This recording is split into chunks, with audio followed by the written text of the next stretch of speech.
20 फरवरी 2024 सुबह के 7:30 बजे एक 8 साल का लड़का जिसका नाम श्रेयांशु था वो रोज की तरह अपने स्कूल जाता है और तकरीबन दोपहर के 1:30 बजे वो स्कूल से वापस घर आता है। वो कपड़े बदलता है, खाना खाता है और अपने रूम में टीवी देखने के लिए चला जाता है। लगभग 3 घंटे बीत जाते हैं। उसकी कजन सिस्टर उसके पास आती है उसे बाहर खेलने बुलाने के लिए, लेकिन जैसे ही वो उसके कमरे में जाती है वो जोर से चीखती है। वो ये देखती है कि श्रेयांशु बिस्तर से नीचे जमीन में गिरा हुआ है और उसके हर जगह खून ही खून है और उसी के पास एक चाकू रखा हुआ है। उसकी चीख सुन करके पूरे मोहल्ले वाले उनके घर में आ जाते हैं। वो पुलिस को इन्फॉर्म करते हैं। पुलिस जैसी ही आती है वो अपनी इन्वेस्टिगेशन करना शुरू करती है। सबसे पहले बॉडी को ऑटोप्सी यानी कि पोस्टमार्टम के लिए भेजा जाता है।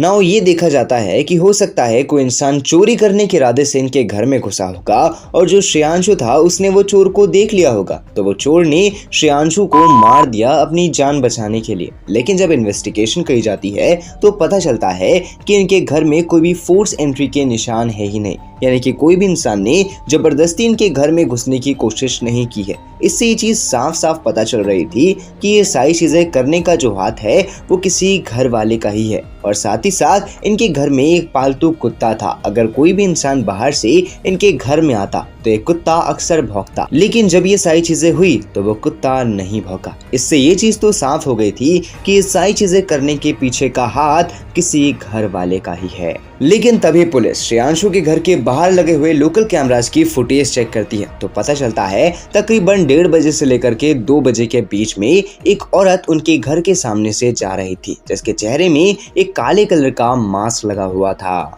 नाउ जो पुलिस रहती है वो श्रेयांशु की माँ को वो औरत की फुटेज दिखलाती है तो वो मना कर देती है और ये कहती है कि वो उसे नहीं जानती। लेकिन जैसे ही वो फुटेज उसके पिताजी यानी कि पंकज शर्मा को दिखलाई जाती है तो वो उस औरत को पहचान लेता है, जो कि ये बताता है कि औरत कोई और नहीं बल्कि हमारे पड़ोस में ही रहने वाली इशरात परवीन है और ये और मेरी पत्नी काफी अच्छे दोस्त है। नाउ जो पुलिस रहती है वो सबसे पहले इशरात को ही शक में लेती है और वो ये इन्वेस्टिगेट करती है कि हकीकत में ये औरत है कौन। तो पता चलता है कि जो इशरात है और जो शांतु यानी कि श्रेयांशु की माँ है, इन दोनों के रिलेशन काफी ज्यादा अच्छे हैं। ये दोनों काफी ज्यादा अच्छे दोस्त है और ये पता चला कि जो श्रेयांशु है वो अक्सर इशरात को अपनी मौसी बोलता था। नाउ जो पुलिस रहती है वो अब इस केस को एक अलग एंगल से देखती है। वो ये सोचती है कि अगर इशरात और जो पंकज है इन दोनों का कोई अफेयर होगा तो हो सकता है ये सारी चीजों के बारे में श्रेयांशु जान चुका होगा, जिसकी वजह से उन्होंने इसे मार दिया। बट नाउ जैसे ही इस चीज के ऊपर इन्वेस्टिगेशन करी जाती है तो सबसे पहले जो इशरात थी उसकी एक कॉल डिटेल्स निकाली जाती है तो पता चलता है कि उसकी कॉल डिटेल में तो एक भी बार जो पंकज है उसका नंबर है ही नहीं, यानी कि उसने कभी भी आज तक पंकज से कॉल पे बात ही नहीं करी। तो इससे ये चीज तो साफ थी कि जो पंकज और इशरात के अफेयर वाला सीक्वल था वो पूरी तरीके से इम्पॉसिबल था। लेकिन तभी जो इशरात की कॉल डिटेल्स थी उसमें एक चीज काफी ज्यादा फ्रीक्वेंट बेसिस में हो रही थी। वो हमेशा रात के वक्त तकरीबन 1 बजे से लेकर के 2 बजे के बीच में एक नंबर से बात करती थी। जैसे ही वो नंबर की इन्वेस्टिगेशन करी गई, ये पता लगाया गया कि वो किसके नाम पे है तो पुलिस शॉक हो गई। वो नंबर किसी और के नाम पे नहीं बल्कि श्रेयांशु की माँ यानी कि शांतु शर्मा के नाम पे रजिस्टर्ड था। नाउ वेल जो पुलिस रहती है वो शांतु इशरात ये दोनों को इंटरोगेशन में बुलाती है और इनसे पूछती है कि आप लोग अक्सर रात के वक्त बात क्यों करते थे। तो ये दोनों ये कहते हैं कि हम दोनों काफी अच्छे दोस्त है